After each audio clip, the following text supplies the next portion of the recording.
Guida nel modo di pensare, di agire, di distinguere. Papež Frančišek je opoldanski nagovor navezal na današnji evangelij, ki nas popelje v dvorano zadnje večerje, ko Jezus obljubi učencem, da jim bo Oče poslal Svetega Duha, ki jih bo spomnil na vse njegove besede.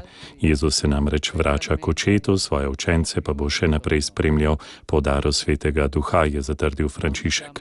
Njegova nova navzočnost v zgodovini je mogoča preko daru Svetega Duha, po katerem lahko vzpostavimo živ odnos z njim, križanim, ustalim, je zatrdil papež. Sveti Duh, ki ga prejmemo po zakramentih krsta in birme, deluje v našem življenju.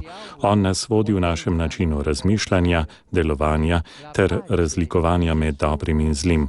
Pomaga nam uresničevati Jezusovo ljubezen, njegovo darovanje drugim, še posebej najbolj potrebnim. Znamenje navzočnosti Svetega Duha v nas pa je po papeževih besedah tudi mir, ki se razlikuje od miru, ki ga poskušamo uresničiti ljudje. Jezusov mir izhaja iz zmage nad grehom in sebičnostjo, ki nam preprečujeta, da bi se med seboj ljubili kot bratje.